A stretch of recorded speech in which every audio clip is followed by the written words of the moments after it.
Welcome to Film at 50, a podcast that celebrates semi-centennials in the world of cinema. I'm your host, Brian Rowe, and I'm so very honored to welcome Julie Dawn Cole to the podcast today. Yes, Hello. Veruca Salt herself to help me celebrate one of my all-time favorite films, Willy Wonka and the Chocolate Factory, which is turning 50 years old this year. How are we doing, Julie? We're very well, thank you, Brian. So yeah, 50. Of course, I was only a baby when we. Yeah. Yeah, what does that feel like for this famous film to be turning 50? 50 years. I mean, that is extraordinary, isn't it? Yeah. Just as I'm saying it, I'm thinking about it. It's very strange. Very strange. How the heck did I get this old? No, you look fantastic and such a thrill to have you on here. As I said, this is one of my favorite films since I was a little kid. If someone had told me when I was younger that one day I would get the chance to talk to someone who was a part of this movie, I would have said, there's no way. That will never happen. So this is a huge thrill, Julie. Good. Thank you. That's very nice. Thank you for being so flattering. Yeah, of course. So I thought we could start at the beginning. Before Willy Wonka, can you take me through kind of when you first decided you wanted to become an actor? Yeah, I was at an ordinary school. I was an ordinary kid. In fact, my life was a little bit more Charlie Bucket than Veruca Salt. Uh, yeah, so I had my mum and my sister, and my mum was on her own and bringing us both up. So, times were tough, and yeah, it was a pretty difficult childhood, I think, really. But she did a good job, and I had a school teacher that I think my school teacher had been a bit of a frustrated actress herself, and she, when I was about nine, I think, organized a group within the school. We didn't do it in lesson time. It was an extra out of hours. I think we rehearsed in the lunchtime. We didn't do after school activities back in those days. And we rehearsed, 10 minutes in lunchtime and put on a couple of productions, and I got a part. I think I first played the fairy godmother in Cinderella because I was the only one that had had ballet lessons and I could point my toes. So I came in and waved my wand.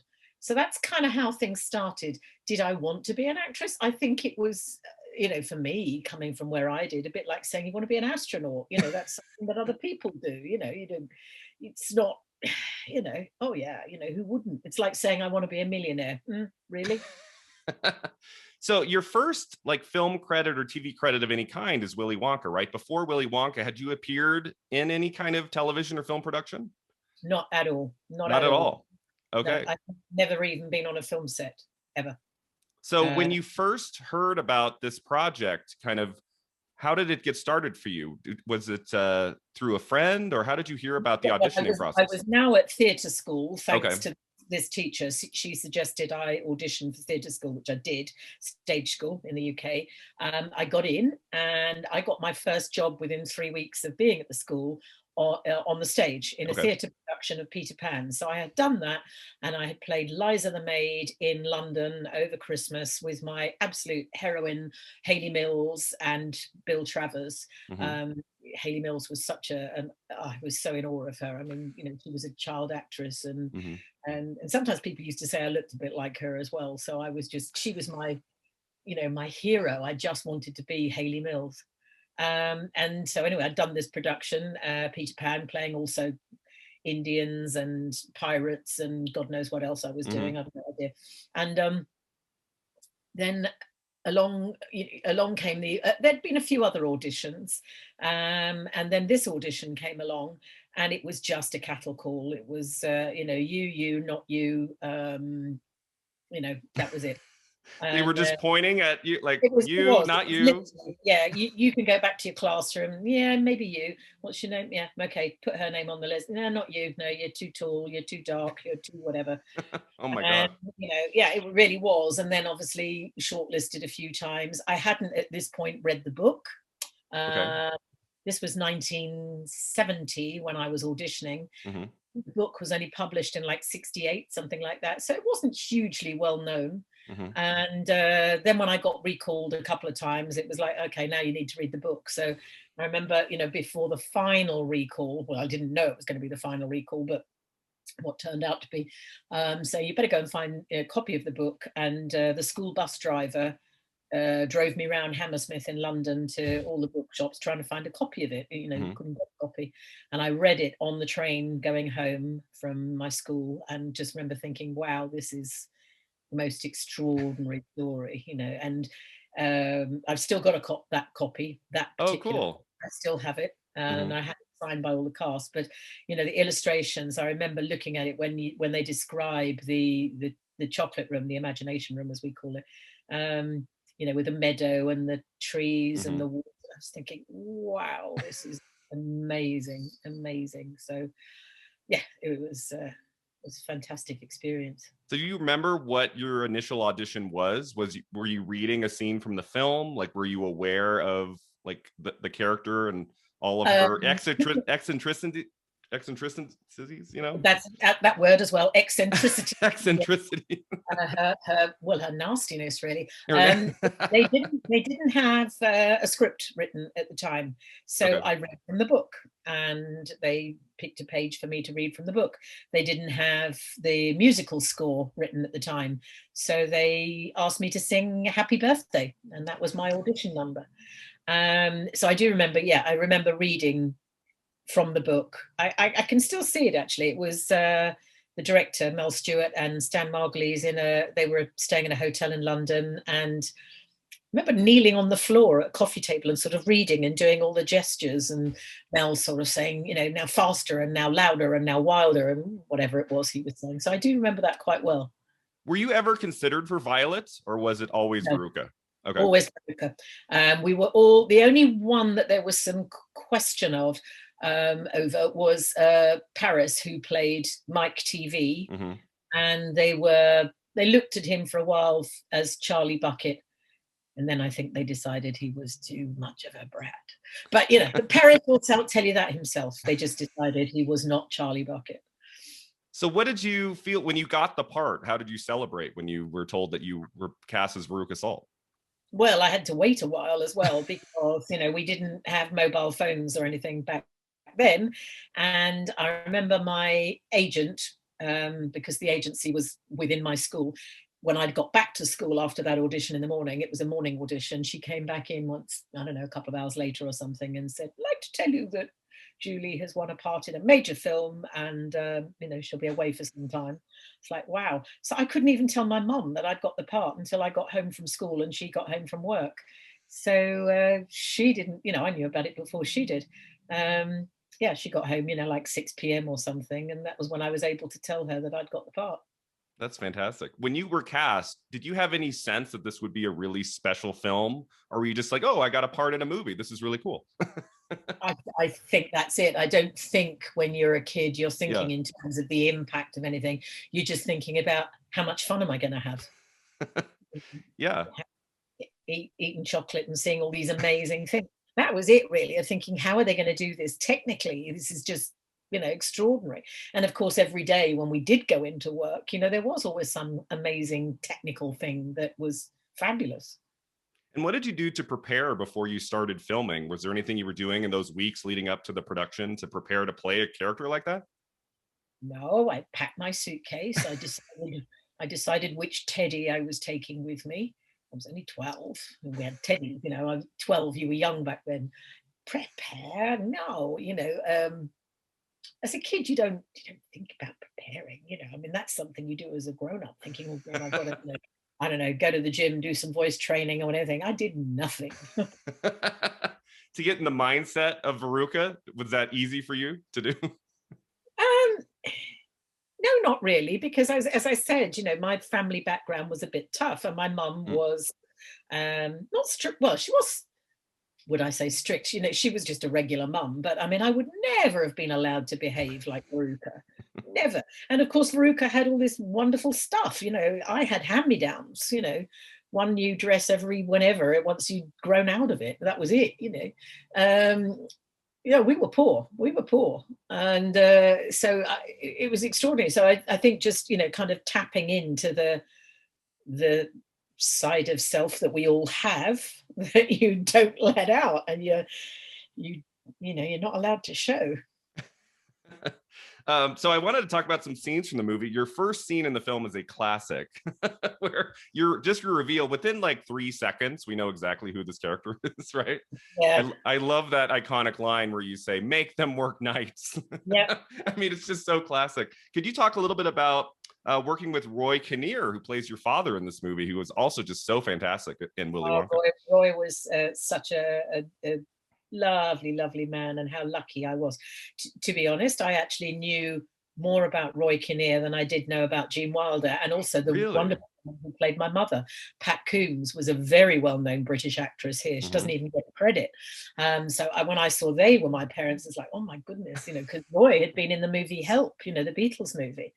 And he was lovely. He took me under his wing and, explained close-ups and how it worked and all of that. I had no idea. I didn't even know that there wasn't a fourth wall on the set. I was thinking, why are there only three walls here? Yeah. So I'd never been on a film set. So Yeah. he was absolutely lovely, and yeah, I learned a lot from Roy. Yeah, I think he's just fantastic in this. And on the DVD commentary, I love that the DVD commentary it has all five of you like talking Yeah, about the movie, which I believe you recorded for the 30th anniversary, something around we there. did. We did, and that was the first time we'd all watched it together. Mm-hmm. We'd lost touch for 20 something years. Yeah. And there was it was a super fan, Gene Crowell, who's in Maryland, I think, tracked us all down, thanks to the internet, really. So had it not been for when you're kids, yes, I'll write to you. I think I wrote a couple of letters to Denise. She wrote me a couple, and Mm-hmm. then it became a chore and you don't do it. So we all lost touch. So I think it was 97. So yeah, it's 20, That's 27 25 years. Okay. yeah, since we all saw each other. And then when we did a convention, Chiller Theatre in New Jersey, and we all went into Manhattan afterwards to record the DVD commentary together, and that was the first time we sat and watched it in a room together. It was actually a very funny, which I think I can tell the story, but we'd been at the convention all day. We were super tired because it was like 10 in the morning. It was now 10 at night when they picked us up to take us into Manhattan, and we were hungry and thirsty. So I would say a couple of beers were consumed in the stretch limo that they gave us. So I have fond memories of going over, I don't know, Brooklyn Bridge. I think it was Brooklyn Bridge, and they were playing Who Let the Dogs Out, and we were all singing and having a jolly time. And then when we pulled up there, they were filming us arrive, which we didn't realize. I don't think anybody told us that. And as the limo door opened, out tumbled a whole load of beer bottles, and it's like, oh, here come the Wonka kids. Oh, it was very funny, and we sort of stumbled out of this stretch limo. Very funny. So you were a little bit loosened up for the commentary part. Yeah, we weren't that loose, but we were, it'd been a long day. But it just looks so funny because all you see is this, or you hear this chink, chink, chink as the bottles rolled out. So on the commentary, I believe you said that your first scene that you shot for the film is not your first scene in the movie, right? It's the scene where you enter through the gate. Is that correct? Right, that's the first scene we all shot. And I think they probably wanted to do that so that anyway, it was an exterior. So, they had to do that weather permitting. So that was in September. And obviously then we were going to carry on shooting right up until December. So they needed to get the weather for that. And, they did get great weather. It was a beautiful sunny day, actually shot at Munich Gasworks, which are still there. Those gates are still there. They look a little bit different because we added bits and pieces on. And obviously the letters aren't on the chimney anymore. But it's all still there. And yeah, we filmed that in September, and that was the first time that we as kids met each other.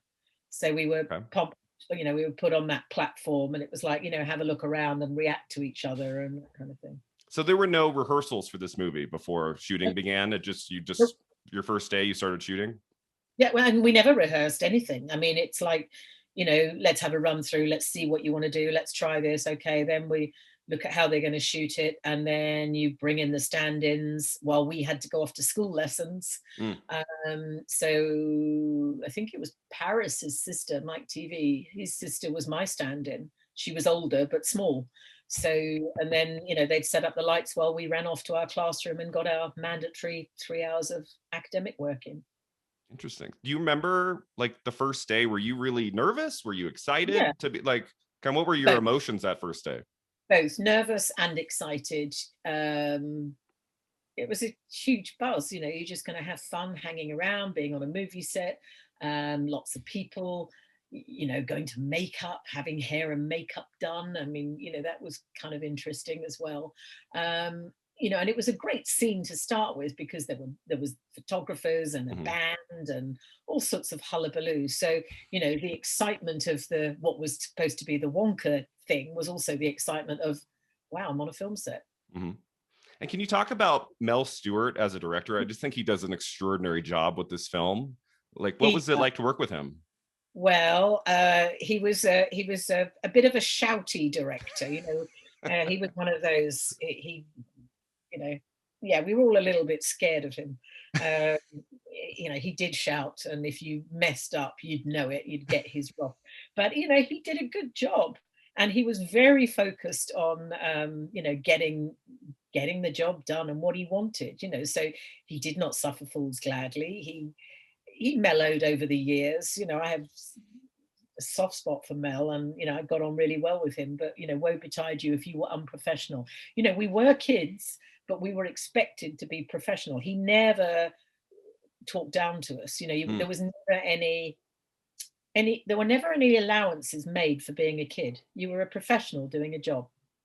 Yeah, he says on the DVD behind the scenes, he says, I never treated this as a children's film. He said, I treated this as a film for adults. Yeah. And so that would make sense that on the set as well, he would not treat you like little kids. Yeah. No, no, no, never. There was never, you know, could you please do that?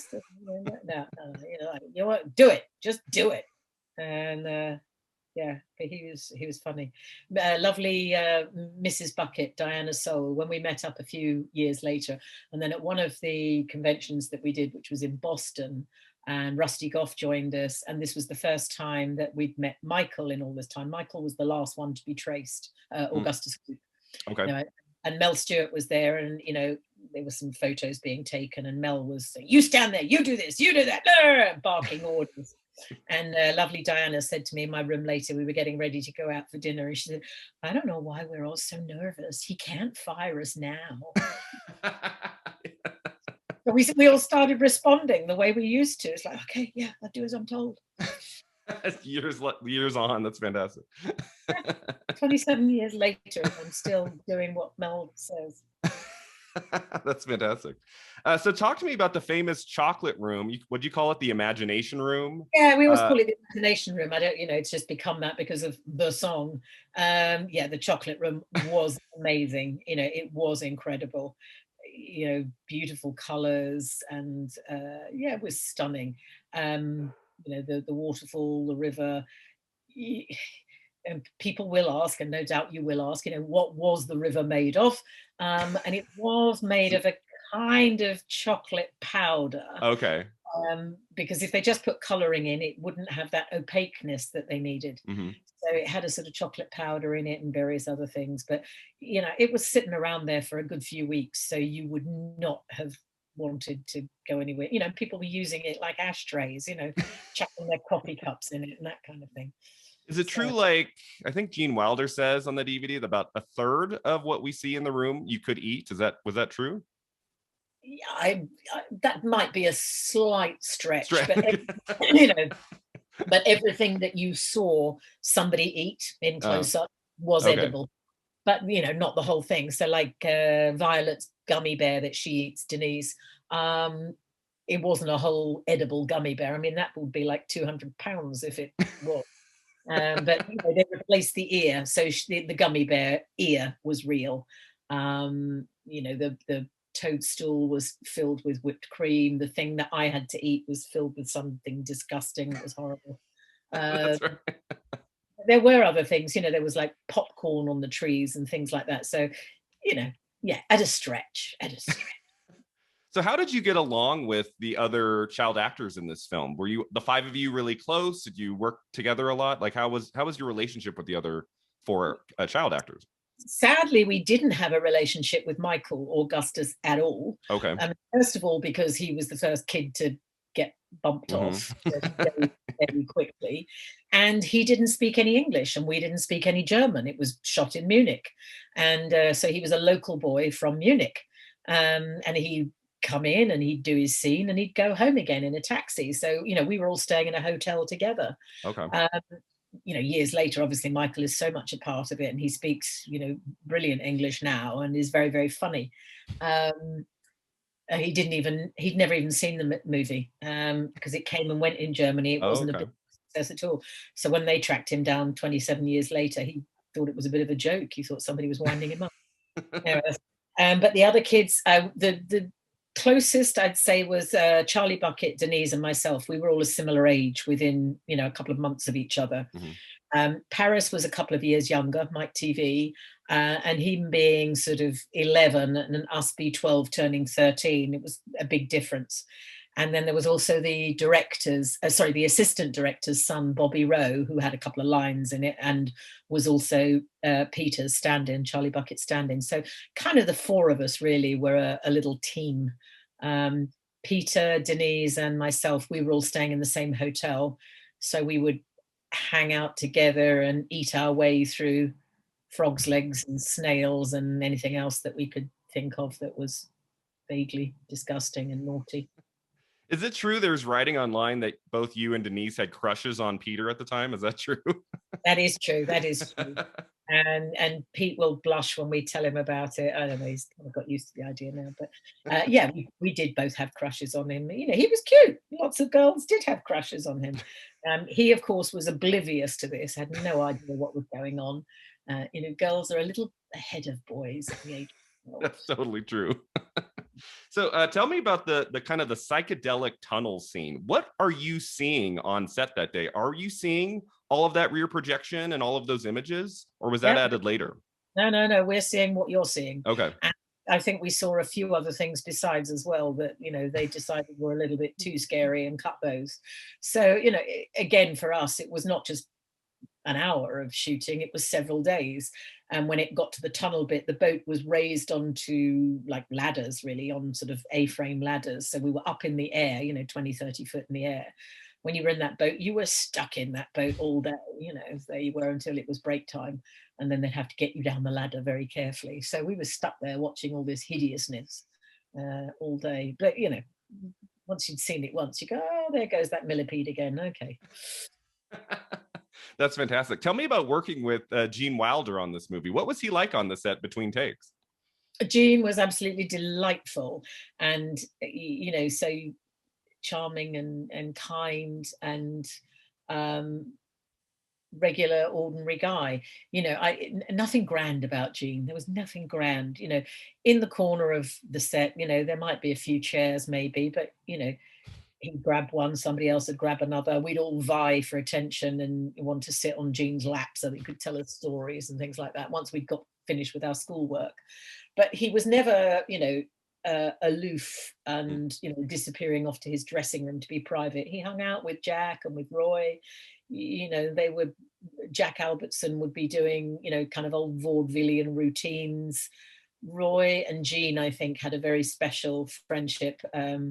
Being the comedians as well, I think they both learned, they loved watching each other. You could see how they play off each other through the movie. Roy would do little fiddly things and then, like fiddle with Mr. Wonka's bow tie and then Mr. Wonka fiddles back again and that kind of thing. So yeah, he was just a regular guy. He did a very sweet thing for my birthday because it was my birthday filming the Golden Goose Room scene. Mm-hmm. And back in the day, standard movie stills were always black and white. But because it was my 13th birthday, he arranged for a photographer to come on to take a set of color stills, which was his gift to me for my 13th birthday, which was such a sweet thing to do. Oh, that's fantastic. Did you stay in touch with him at all after the filming of the movie, or did you get to see him ever again? Again, I did see him twice, actually. I Okay. saw him twice. I saw him once when he was in London doing the Neil Simon Laughter on the 23rd floor on Shaftesbury Avenue. And I went to see him backstage, having been told by the stage doorman, who was being very protective, and said, in the day when I dropped a note round saying I'm coming to see the show tonight, he said, well, Mr. Wilder never sees anybody. I went, well, okay, give him this note anyway. And I just sort of said, hey, Gene, it's me and Veruca, blah, blah, blah. And I was allowed in to see him, and he was very sweet and said, oh, well, yeah, what do you say? I guess Veruca wasn't such a bad egg. That's So, fantastic. He said that to you on the yeah, yeah. And then another time when I was a kind of co-presenter on a daytime show, he was he was in promoting his autobiography, and they sort of wheeled me out as a surprise guest. And then he was just like, "I'm so pleased it was you." Very, I'm so, because he was looking fearful. He didn't know who they were going to bring out. You know, it's like, "Oh, I'm so pleased it was you." And he sort of hung on to my hand and wouldn't let go. He was very sweet. That's fantastic. Must be such lovely memories for you. Yeah, Yeah, we yeah, miss him. yeah. Um, so yeah, let's see. So what about Jack Albertson, who's also a very legendary actor you just mentioned? Any memories you have working with him on this movie? I didn't have so many because I didn't have any scenes with Jack, you know, Hmm. and so each kid we bonded with our parent, if Right. you know, Hmm. more. So you know, my relationship was with Roy. All our scenes were together. Hmm. I don't think I even you know, I was in scenes with Jack and we Yeah. were hanging around, but we never had any dialogue between Mm. us. But you know, he was lovely, and you know, his wife was there as well, and just all very, you know, really kind and nice. That yeah, they Mhm. were lovely. And what about the actors who played the Oompa Loompas? Were Yeah. they always separated from you? Did you get a chance to interact with them at all? No, they hung around, those naughty little Oompa Loompas. They're quite mischievous little guys. They like to party hard. We heard rumors about these parties, but of course we were young and we weren't allowed to go. But there were 10 of them, one woman and 9 guys, and all different nationalities. So there were a number of them were British, but we also had one guy that was Maltese, another was Turkish, one was German, and Pepe, the lady, she was French. So quite a multicultural we were. I'm still friends with Rusty Goff, who was probably one of, not the youngest, but one of the younger Oompa Loompas. Mhm. So, you know, Rusty's become a very great friend of mine. In fact, I went to his wedding 2 years ago. He Oh, got married. cool. Yeah, he got married to lovely Sarah after 28 years they'd been together. And they got married in Thailand. So I went out to the wedding in Thailand and also met up with uh, somebody who's become such a major friend of mine. You wouldn't know him from the movie, but his father was an executive producer on the movie. So he was around on set a lot. His name is Rob Newman. He produces music videos and commercials. So he's been my strongest friend over the years. So Rob and I were both at Rusty's wedding in Koh Samui, which was fantastic. That's a fantastic story. I love that. All right, so we've come to your big musical number in this movie, Julie, which is just iconic. It's just so fantastic. You know, I was watching the movie again last night. I'm like, you're the only one who really gets a closing song, right? I mean, Oh, Charlie yeah, Bucket has a song and dance at the house earlier in the yeah, movie, but yeah. you know, the other four don't really get like a final song. You No, know, they don't. I don't know why that was decided. You know, it would seem logical to me that each kid should have a song as they go. yeah. Uh, but you know, it was never planned that way. You know, and I've still got my original script, and my song is in the original script. You know, so it was written that way. Yeah, so I was very thrilled to get a song. Yeah. So, what are your memories of that day? As you say, you filmed it on your birthday, October 26th. My That's right. birthday is October 28th, so we're very Ah, close. a good spot. Late October birthdays. I don't know about you, but I love that time of year for a birthday. Yeah, so do I. So do I. Oh gosh, my memories. It was pre-recorded, Okay. pre-recorded. You know, the because obviously it has to be with a great big orchestra and everything. So, but we recorded it twice because they changed the lyrics. We did one version and then they didn't like the lyrics and then they changed it. So I went back and did it again. And I spent, that's the only thing I did rehearse for while they were constructing the set. Once they'd begun to construct it, my Saturday mornings, well, everybody else went off and did fun things. I was rehearsing with Howard Jeffrey, the choreographer, on the semi-constructed set. You know, having to mark it out, as it were. And then I was not taught how to lip sync or anything. They gave me a copy of it on a reel-to-reel, old-fashioned tape, and they lent me a reel-to-reel tape recorder. And that was my homework. And so, go away and learn it, and do it in front of the mirror at night. Of course, I never did because I was a kid. It was homework. I didn't want to do that. So I think I did a reasonable job. There are some bits that I go, ooh, lip sync's not quite in there, but hey. But yeah, that was me doing the song. One of the sequences was probably the most multiple takes I've ever done. 36 times when but it wasn't all my fault. It was things like the streamers didn't go in the right place, the ribbons didn't go in the right place, the boxes didn't fall down, that kind of thing. So there were a variety of reasons why we had to keep reshooting. Yeah, watching it again last night, I noted, I was like, this is like the most stressful final 3 shots for any actor of any movie. Your third to last shot, I timed it as about 46 seconds of one take of you singing and walking, and the camera's tracking you, and you go back, you shake out your hair, you kind of do that thing where you start to smile, and it's like almost a minute long, one take. And then the second to last shot is you kicking stuff, and as you say on the commentary, took 36 takes. And then your last shot, you have to walk up while you're singing and stop in the exact right position, or you could injure yourself, right, if you had been a few inches over. So that's kind of a stressful last 3 shots for an actor. Yeah, it was. And happy birthday me. Thank you. Yeah, happy birthday. No, you're right, it was. And that's interesting. I've never timed it, those sequences. I remember them being long, thinking, right, from the streamer that goes around Wonka's neck, there's then a really long sequence.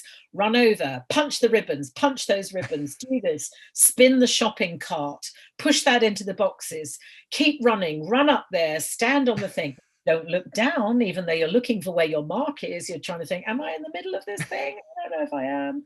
So, it was, thank you for noticing. It was complicated. Did you have to do that last shot more than once when you fell, or was that just once? Once when it actually, when the trapdoor opens. I think at this point, Mel Stewart did not want to risk a lawsuit.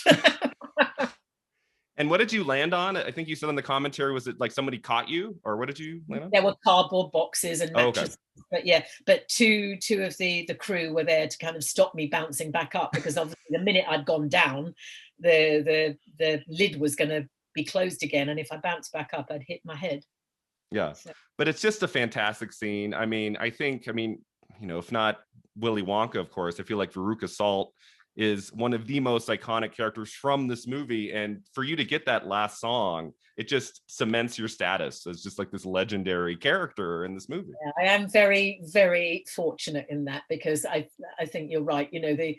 She is an iconic character. You can't, everybody loves stroke hates the bad girl anyway. And it's just everything about her is, there are so many quotable lines, and I hear them sometimes, and I hear somebody go, make them work nights. I go, thank you, that's mine.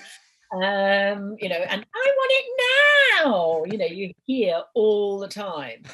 So it's lovely. Even the costume, and, I will explain, but I have a grown-up version of the costume that was made for me for something. It's not it's not that I'm sad and I want to keep reliving this out, but I had it, and I was walking down the street with it over my arm to go and do whatever it was I was doing, and a woman pointed at the dress and went, "Oh, Veruca Salt!" The dress is so iconic.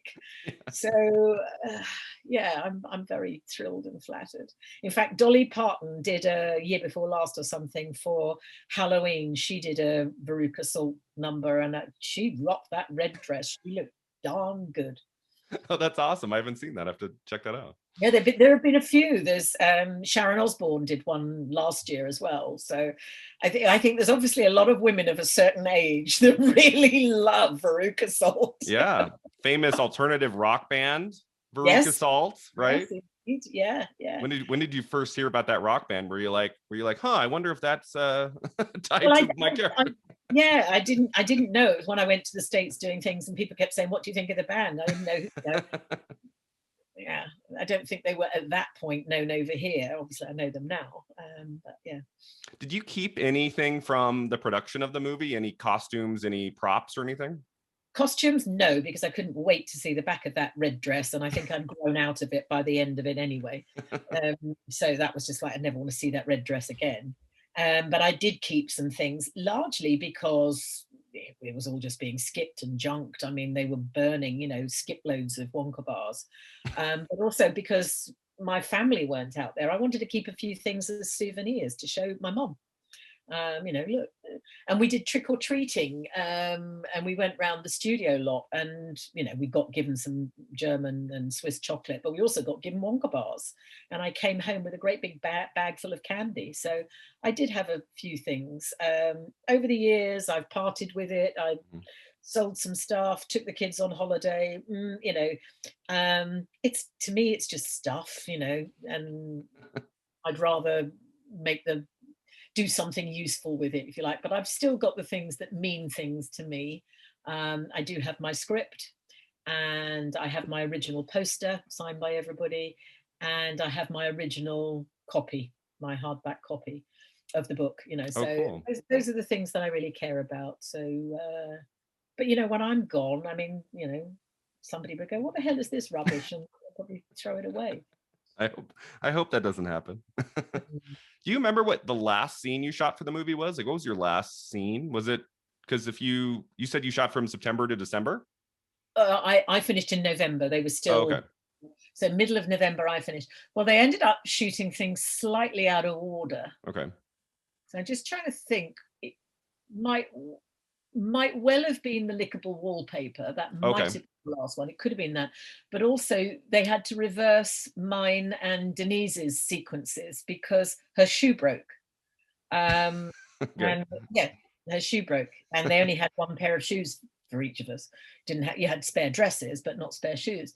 And her shoes had come from New York, and so they had to wait to get another pair of shoes Mm. flown out from New York. So she got a week off, and while they filmed my scene, and then we went back to do the inventing room. Oh, gotcha. Okay. And then when did you first see the movie? Was it at the premiere? Did you see an Yeah, early cut, or was it like at the film premiere? Okay. no, at the film premiere, and I saw it in the UK premiere because it was in the UK. So I didn't see it till December. I know it premiered in the States in June. Hmm. But it didn't premiere here until December, which was attended by Princess Margaret and her two children, Viscount Linley and Lady Sarah Armstrong Jones. And I had to present the bouquet to Princess Margaret. So that was another nerve-wracking moment. Oh my gosh, that's fantastic. Mm. What was when you first watched the movie, what was your initial reaction? Were you like, oh, this is great? Or were you like, oh, or like, was it hard to watch yourself in the movie that first time? Yeah, when you see yourself on the big screen, that's rather hideous. That's terrible. You see everything.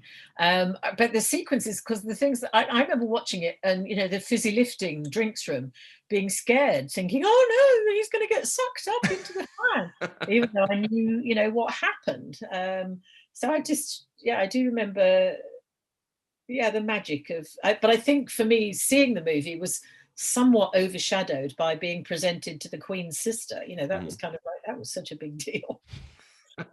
So when did you first realize this was more than just a movie kind of coming and going, that this was going to be a really famous and iconic film? Like, was it many, many years later? Like, when Many did you years start to later. recognize like the power of this movie? Many years later, and a good probably 25 years Okay. later, because it was largely forgotten. It didn't do well at the box office. Hmm. Then it began to be shown on TV a few times, but it was really ahead of its time in so many ways. People didn't get the humor of it. They just Hmm. didn't get the darkness of it. And at the time when it came out, movies were Haley Mills, doing all the movies, and kids were lovely. You've got Mary Poppins with the delightful children, and then you've got these brats that come along, and this was unheard of. So it didn't do well, and it disappeared. Okay, and then I was carrying on acting, and I then went into a drama, the BBC, a series called Angels that I was in for 2 years, but that was my first adult role, and I was now 18. Hmm. And I became known for that here. So Willy Wonka was forgotten. And I played a character called Jo Longhurst, and I was the nice nurse in this series about angels, student nurse.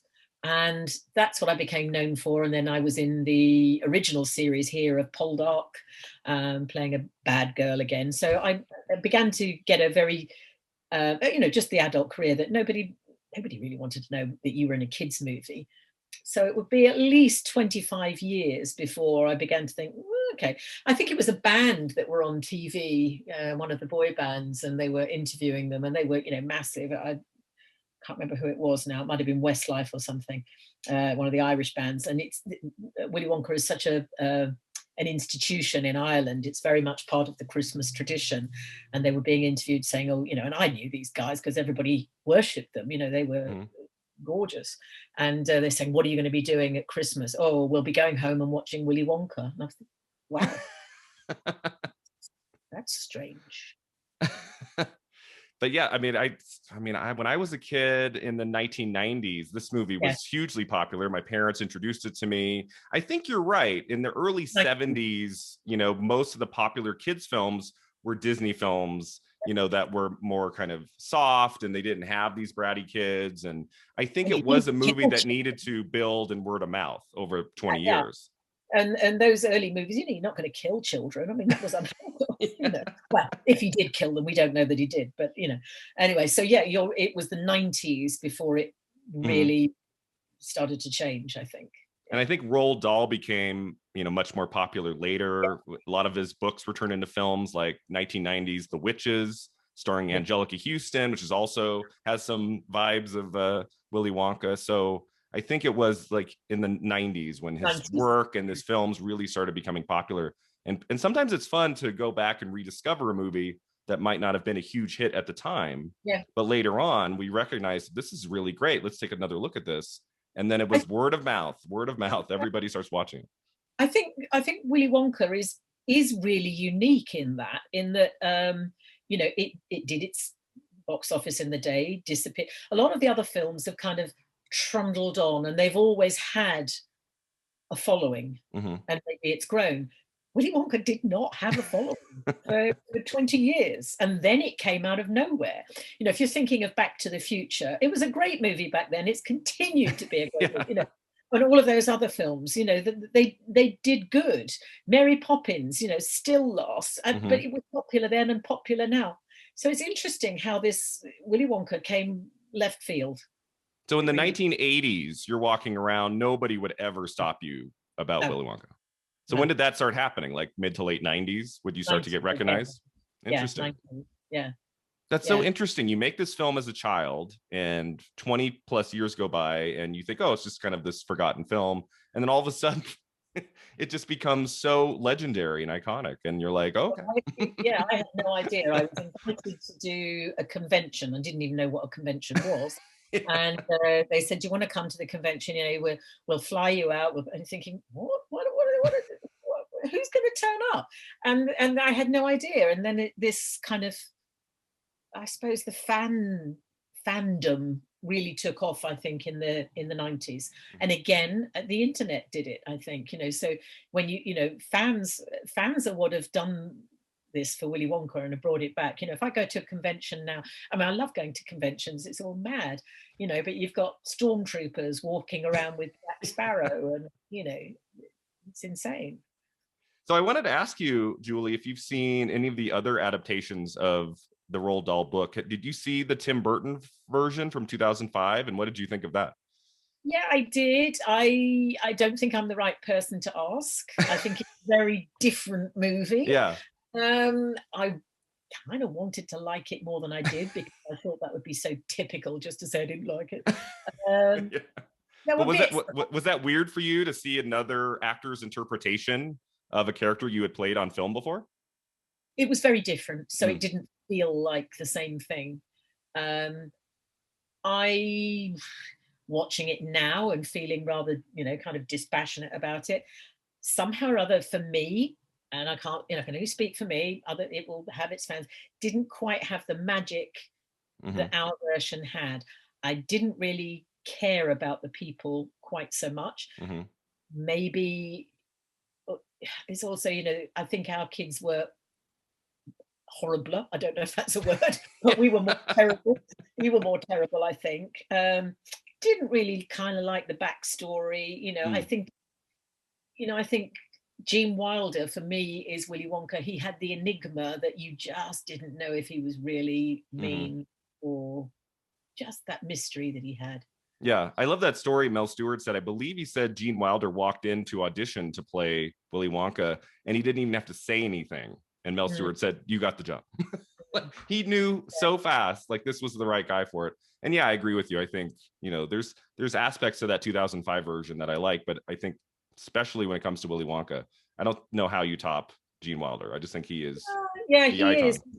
Yeah, he is. He's got that lovely twinkle in his eye. You love him, but you're still not quite sure whether he's just, all of that. And I also think fundamentally, Roald Dahl wrote a book about one good child and four dysfunctional ones. That's the kind of that's the nub of the movie. I don't think he wrote it about a dysfunctional factory owner. That's true. I never thought of it that way. That's true. If you pare it down. So, but I'm not, it has its fans. Love Tim Burton and stuff. To me, it just, but anyway, it did us a favor because it then sparked a debate and people got partisan, fans got very cross. So we'll see.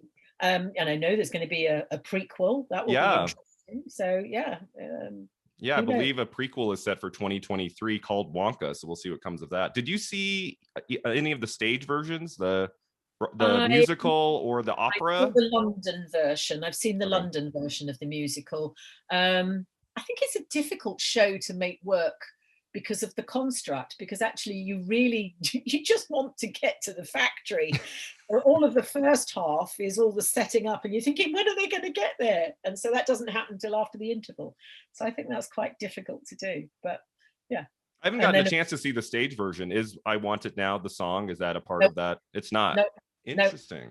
No, the only song that is still in there is Pure Imagination. Okay. And that's the bit that the audience will go nuts for. So was that kind of weird to be sitting in that audience watching the story? Were people around you kind of looking at you like, hey? Yeah, they were. And I went with somebody who shall remain nameless, who's quite well known, musician, who was groaning because he didn't like it. And I was saying, please don't do that, because they won't remember it was him being rude. They'll think it was me. It's like, oh God, this is embarrassing. But, I just have a couple questions left, Julie. I wanted to ask you, I mean, this might be hard to answer, but if Veruca Salt had survived her fall and were alive today in 2021, what do you think her life would look like? Any idea what she would be like today? She'd be hideous. I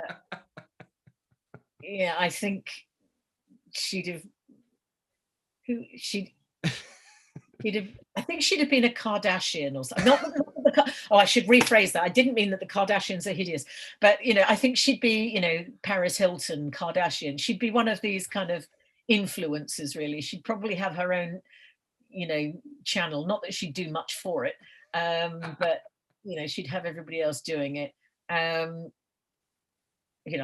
Would she be wise? She'd be swanning around on a super yacht, not doing very much. You don't think she'd be changing the world for the better right now? Veruca, you're kidding me. No. I used to have this kind of idea of what would happen and what we would do with them all. We said that Mike TV would be running Netflix or something. Yeah, he totally would. He would do that. Augustus Gloop would have been the CEO of McDonald's. We reckon that Violet Beauregarde would be doing community service and scraping gum off the pavement, off the sidewalk. And Veruca Salt, God, I don't know what Veruca would be. She'd have weaseled out of trouble somehow or other. It would be everybody's fault, but she'd be an influencer. That's it. She wouldn't be doing anything productive at all. She might have married, somebody. I don't know, Prince Harry, or no, he's too young. But she'd have married somebody. Maybe she might be first lady. She'd have married Trump. Yes. First Lady Veruca Salt. Would have been fantastic. Oh my gosh. All right. So my final question for you, Julie, today is just looking at, the 50th anniversary. Like, what do you think the legacy is of Willy Wonka and the Chocolate Factory 50 years later, and what kind of role that it plays in your life?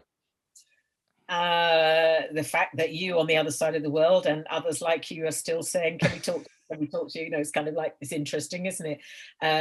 It some other crazy things happen, there's a pinball machine, there's a one-armed bandit in Vegas, there's other stuff that keeps coming, merchandise, somebody comes up with an idea that they're doing, it's like, oh my gosh, we were Wonka Pops, the pop dolls, that kind of stuff. It still keeps going on. I have no idea. I have no idea where it'll go. I suppose it's some kind of immortality, that there I am, and a period of my life is sort of set in aspic for everybody else to look at. So, how many people have such a record of themselves age 12 or 13? You just don't, do you? So, yeah, it's interesting. I hope it continues. Sad that we didn't get to do as much 50th anniversary stuff because of obvious Yeah. Hmm. situations. I'm told many times over the years how important Wonka has been for people in times of stress.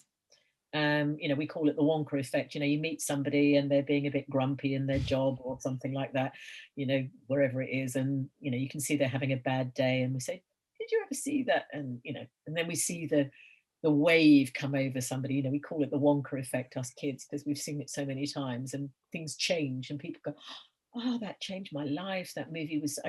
Been told so many stories about people that were sick, and it got them through, or they were losing somebody in their life. I heard some horrible stories, 911, where people said that's what got me through the aftermath. So maybe there'll be some stories that in a few years' time I'll hear people saying, "Oh, that lockdown," and that the world has had a tough year. A little bit longer than a year now, but it's been a tough year for everybody. So, if Willy Wonka gave somebody a little bit of light relief somewhere or other, then that's good. I'm sure we'll hear some stories to come. I'm sad that we couldn't get to meet up and have a kind of lovely 50th party, but okay, I'll have to last out now till I'm 60, another 60th. I am 60 already, but we'll have to keep going for another 10 years, and then they can bring us out in our Zimmer frames and our wheelchairs, and we'll totter out like Mr. Wonka with our walking sticks. That's hilarious. That's well said. Well said. And I just want to thank you, Julie, so much for being here. I've been doing this podcast for almost a year. I have not yet spoken until you to an actor who was a part of a film that was actually released 50 years ago. This is the first one. And I mean, a dream come true, Julie, to talk to you about this. Of course it's me. Of course it's Marie. Veruca always goes first. Yeah. I mean, of course it would have to be Veruca, right? Of course. What were you thinking? You were thinking of other people before me? Never. It was always going to be Julie Don Cole and Willy Wonka. This is such a thrill. Julie, do you have anything you'd like to promote, or anywhere our listeners can find you online? Any websites or anything you'd like to? I've got a Facebook. I think I'm Julie Dawn Cole, the original Veruca Salt. I think that's where you find me. I did write a little memoir, which I really cool. need to work on. Yeah, it's called, guess what it's called? I Want It Now. Is that out yet, or you're working on it now? Yeah, it is out. It's actually been out now for a while. You can get it on Amazon. Oh, great. I'll take a look. Yeah, so it's out. So yeah, if people want to buy that, I'm happy. I don't get repeat fees on any of this, but knock yourself out and if you enjoy it. But yes, I do have a Facebook account. I'm quite active on that because I do like to interact with people, and there's a Willy Wonka Facebook page for fans as well. So yeah, and I've just done something. Hang on, let me just hold on 1 second, cars. And I've said I would give this it's called, so I'm given I did a little doodle. What do you call it? A doodle? I don't know, a little scribble of myself, which was actually in my book. So that's me. That was my I love it. little picture, and it's again, it's a kind of fan friend that said, you know, could I use it? So I've given her permission to use it to do some things with, and it's to raise money.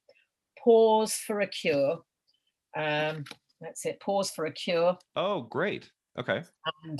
And so I've given her the rights, if you like, to my artwork so that she can use it to, it's a non-profit organization that provides financial assistance in the US for people who can't afford veterinary care for their beloved pets. Okay. So something close to my heart as an animal lover, and we all love our pets, and there's nothing worse than when you can't afford to get them fixed. So she's doing a few things, and I think she's organizing that come June for the 50th anniversary. So if you want to do a good thing, pause for a cure. Absolutely. Well, thank you, Julie, for being here. This was such a thrill. Thanks to all of you for listening. We will catch you next time on Film at 50.